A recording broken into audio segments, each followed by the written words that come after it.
Vamos lá então ver como é que a gente faz isso de forma prática, da maneira mais simples possível, da maneira que seja viável, com o menor grau de complexidade.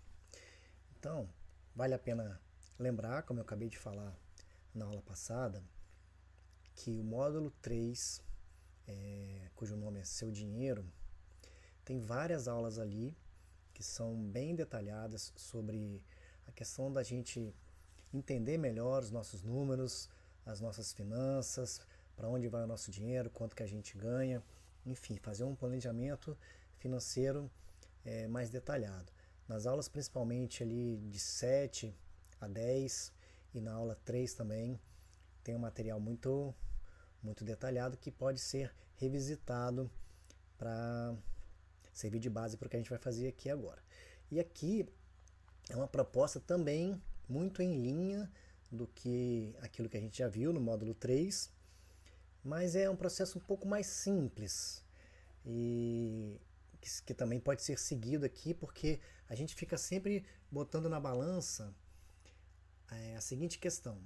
Não adianta a gente também fazer a coisa mais detalhada do mundo, querer propor que os números sejam levantados no maior nível de detalhe e isso causar uma certa, um certo bloqueio, uma certa paralisia, falar assim, é muita coisa que eu tenho que fazer, eu vou acabar não fazendo.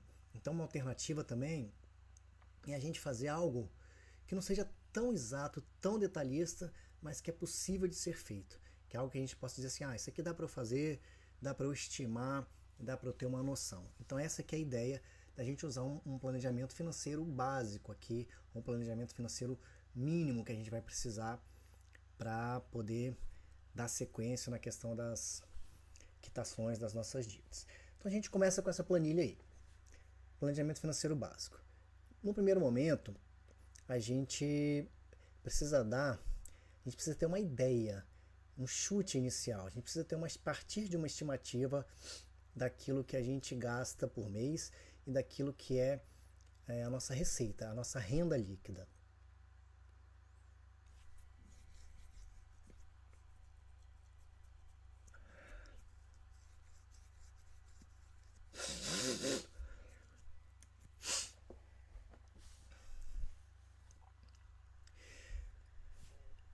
Então aqui tem aqui a informação renda líquida, despesas mensais, entre parênteses, chute, que é essa primeira aba que a gente está vendo aqui embaixo, chute inicial.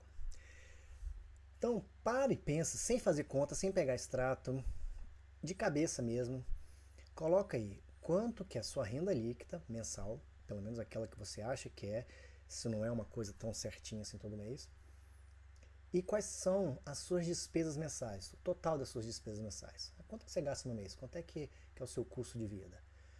Dá um chute. Você deve ter um número na cabeça mais ou menos que você deve colocar aí. Pega um papel. Sugestão, pode ser feito nessa própria planilha, que vai estar disponível aqui abaixo. Pode ser feito numa folha de papel, com lápis e caneta, enfim. Lembrando que a gente tem que ser a coisa que é mais simples possível, que funciona para a gente da melhor maneira. Então, anota aí, renda líquida e um chute de quanto você acha que é a sua despesa mensal. Aqui tem algumas sugestões aí, né, de despesas, bem resumida. Aluguel, conta de luz, condomínio, celular, plano de saúde, supermercado, bar e restaurante, TV a cabo, internet, despesas com transporte. Ou seja, são aquelas que comumente são as primeiras despesas que vêm na nossa cabeça quando a gente tenta pensar em quanto a gente gasta com as nossas despesas no mês. Obviamente que na própria planilha que eu disponibilizei no módulo 3, tem um plano de contas lá muito mais detalhado, dividido por várias categorias, tem muito mais despesas do que essa daí. Mas essas são despesas que a gente, quando para pensar, assim, de grosso modo, que se alguém perguntasse, quanto é que você gasta? A gente começa a pensar, deixa eu ver, eu gasto com aluguel, eu gasto com condomínio, tenho conta de luz, telefone, são as primeiras que vêm, então a gente pode partir delas aí. Bom, já anotou aí o seu chute inicial? Espero que sim. E agora eu vou continuar aqui a lógica do raciocínio, que é o seguinte. Supondo, um exemplo aqui totalmente hipotético, que sua renda seja de R$ 6.000 por mês, e você, quando deu o seu chute, imaginou algo em torno de R$ 4.500 por mês. Ou seja, é aquele chute. Tá certo ou não tá? Tá o mais próximo possível da verdade ou não? A gente vai ver. E aqui, algumas despesas. Depois que você deu o chute, você começa a notar algumas dessas despesas aqui. Aluguel, conta de luz, condomínio, celular. Então, tudo aqui são exemplos hipotéticos. Por hipótese, você botou essas despesas todas aqui e chegou num primeiro patamar aqui de 3.160. Aí você falou, bom, 3.160, eu imaginei que fosse 4.500, tá um pouco ainda distante. E aí a gente começa a pensar nas nossas despesas de formas distintas, assim, para a gente começar a fechar mais essa questão aqui. A primeira coisa que a gente pensa são as despesas fixas que tem no mês, que são essas, parecidas com as que eu coloquei ali, e algumas outras. Por exemplo, aluguel, conta de luz, condomínio, celular, internet, plano de saúde, mensalidade escolar, na academia que por acaso você faça, aula de inglês ou qualquer outra aula que tenha uma mensalidade fixa, TV a cabo, assinatura, por exemplo, de Netflix, Spotify ou qualquer outro tipo de assinatura de músicas, de vídeos, enfim, assinaturas de modo geral que você paga todo mês. Então você começa a pensar primeiro nas despesas fixas, porque são as mais fáceis de lembrar, são aquelas que são recorrentes, que você já sabe um valor, mesmo que aquele valor varie de um mês para o outro. Por exemplo, a conta de luz, nesse exemplo aqui ela está R$ 150. A gente sabe que não é R$ 150 exato todo mês, se girar em torno desse exemplo que eu estou dando aí. Vai ser mês que vai ser 160, vai ser mês que vai ser 200, vai ser mês que vai ser 120, mas a gente sabe que gira em torno de uma média e a gente lembra que paga aquilo todo mês, não costuma ser numa data fixa também. Condomínio, tem uns condomínios que são exatamente o mesmo valor todo mês, tem outros condomínios que têm algumas variações em relação a algumas despesas variáveis que existem dentro do próprio condomínio, mas a gente também tem uma média disso. Enfim, quando a gente começa a construir, montar o nosso plano, o nosso orçamento, é bom a gente começar por aí, porque são as despesas mais fáceis da gente lembrar e da gente colocar valores. Então, coloca isso daí ou nessa própria planilha ou num papel. Depois, a gente vai para uma outra linha de raciocínio, que é começar a pensar numa semana. Não pensa no mês inteiro, não. Pensa quanto que você gasta numa semana em relação às suas despesas que são variáveis. Exemplo, então a gente tem uma outra aba aqui embaixo que são as despesas variáveis na semana. Supermercado, não necessariamente quer dizer que você vai ao supermercado toda semana, mas imagine que se você pegasse no mês e fosse fazer a sua compra do mês dividido semanalmente, quanto que você gastaria de supermercado. Bar e restaurante, ou outras despesas com lazer quaisquer, um lanche que você faz eventualmente, despesas com Uber, com transporte de modo geral, ônibus, metrô, farmácia, salão.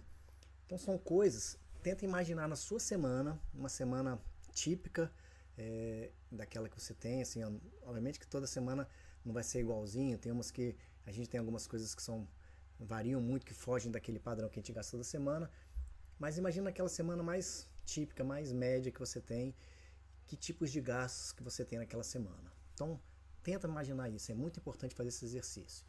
E repare que aqui a gente está colocando os valores que a gente gasta dentro de uma semana. Então, esse exemplo que eu dei aqui deu R$ 480 numa semana. Vamos fazer uma aproximação aqui que não é exata, mas a gente vai considerar que um mês tem 4 semanas, obviamente 4 semanas são só 28 dias, mas para efeito do que a gente quer construir aqui, dá para fazer essa aproximação. Então, 480 vezes 4, a gente gastaria R$ 1.920 num mês com as despesas variáveis.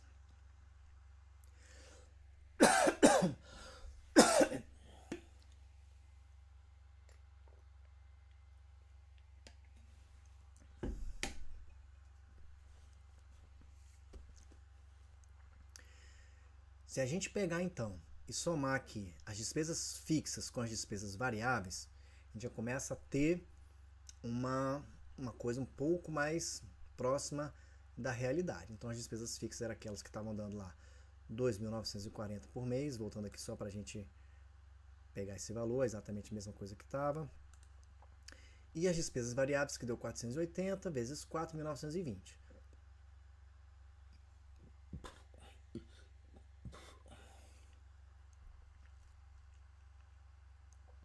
Se nós somarmos as duas, dá 4.860 por mês. Ou seja, aquele chute inicial que você deu, primeiramente sem fazer conta nenhuma, que era de 4.500, já ultrapassou um pouquinho. E aquele primeiro levantamento sem considerar as despesas variáveis, quer dizer, aqui até que tem algumas despesas variáveis. Aquele primeiro levantamento é considerando aquilo que vem em mente. Tem despesas fixas e variáveis misturadas aqui. São as primeiras coisas que vieram em mente. A gente já vê que já ultrapassa bem o valor. Então, a gente vai começando a sentir, tendo uma noção mais real daquilo que representa os nossos gastos dentro do mês. Mas ainda não acabou aí. Porque tem um outro tipo de despesas, que são as despesas sazonais. Ou seja, elas não são nem aquelas variáveis que acontecem toda semana, e nem são aquelas despesas fixas que a gente sabe que vai ter todos os meses. São despesas que acontecem às vezes anualmente ou com uma outra frequência diferente da mensal. Que tipos de despesas que, por exemplo, podem se encaixar com essas? Uma despesa de IPTU. Tem gente que paga o IPTU uma vez por ano, tem gente que parcela e paga todo mês, mas quem paga anualmente é uma vez só. Roupas, por exemplo, você não precisa gastar todo mês, necessariamente. Às vezes você gasta 2 vezes por ano, você faz uma compra para renovar suas roupas.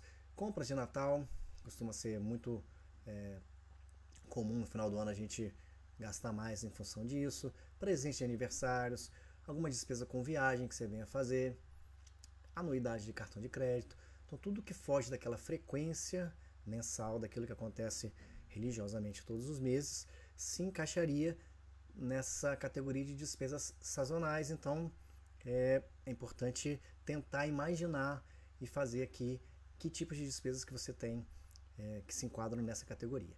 Lembrando que aqui você está colocando os valores por ano, tá? Então isso aqui são valores anuais.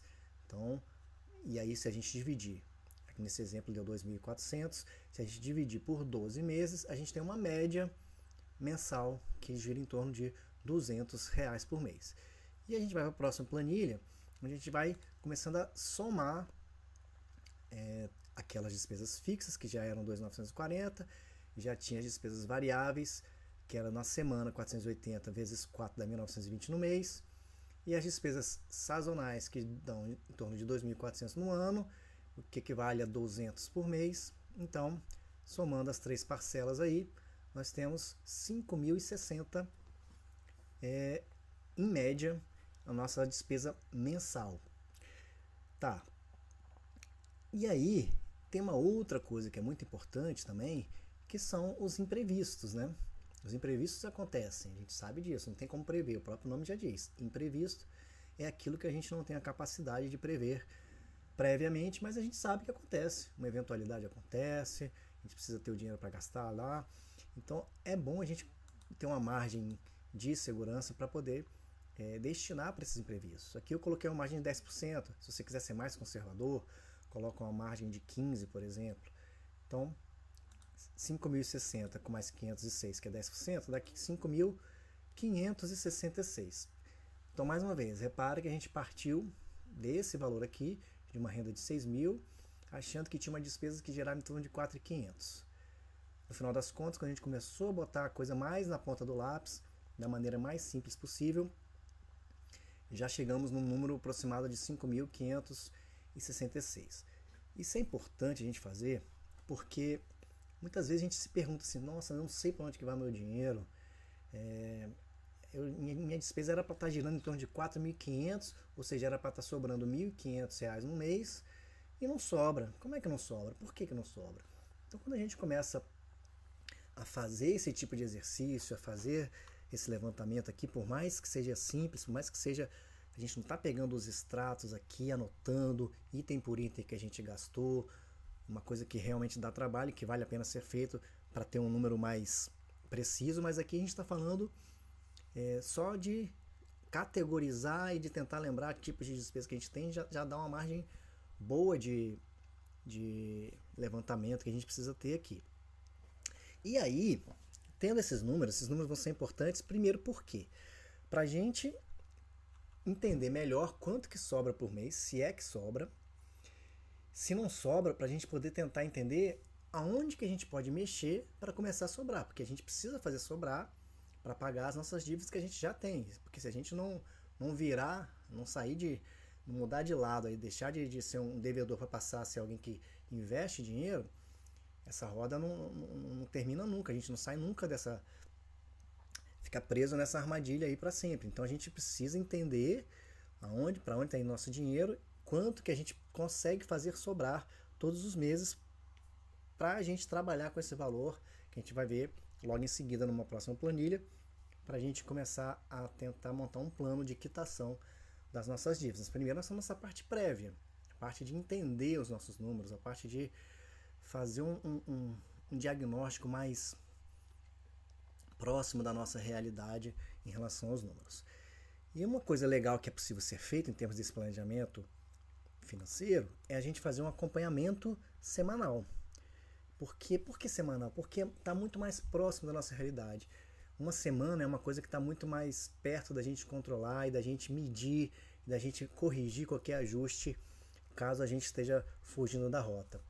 Então, por exemplo, aqui, nesse exemplo que eu estou dando, se a gente partir com uma renda de 6 mil reais, como eu estou sugerindo aqui, imagina que você começou a semana, a primeira semana do mês, com 500 reais, por hipótese. Você tinha um saldo lá na sua conta bancária de 500 reais. Entrou na primeira semana, supondo que você recebe um salário ou sua renda, que seja, entra na primeira semana, semana 1, 6 mil. Você vai destinar, e aqui eu sugiro fortemente, se a situação sua é de endividamento, que, primeira coisa, a gente vai falar disso também um pouquinho mais pra frente. Se você usa cartão de crédito, sugiro que deixe de usar. E aqui eu não estou condenando o cartão de crédito como algo que ninguém deve usar. Eu particularmente uso, a gente pode tirar vantagens do uso do cartão de crédito. Eu estou falando especificamente para quem está numa situação devedora que precisa se organizar, precisa fazer uma ação mais específica para sair das dívidas e quitar. Para essa situação, para essa pessoa que está nessa situação, sugiro que o cartão de crédito seja abandonado. Se você quiser cancelar, melhor ainda. Depois, lá na frente, se precisar, faz um outro. E aqui você vai sacar em dinheiro mesmo aquela quantia que você mesmo definiu que seriam suas despesas variáveis. Lembra que despesas variáveis na semana? A gente elencou algumas, chegou à conclusão que gira em torno de R$ 480. Se esse for o seu valor, sugiro que você vá lá no caixa eletrônico do seu banco, faça um saque em dinheiro de R$ 480. Por que um saque em dinheiro? Primeiro porque a gente só vai gastar, de fato, vai se acostumar a gastar para essas despesas variáveis, essas que não vencem com boleto nem nada, aquilo que está na nossa mão, aquilo que tem disponibilidade para a gente gastar. Se for algo a mais do que isso, já é um sinal que o próprio freio natural de falar, opa, eu não tenho dinheiro, então não posso gastar mais essa semana. Já gastei meus 480 dessa semana,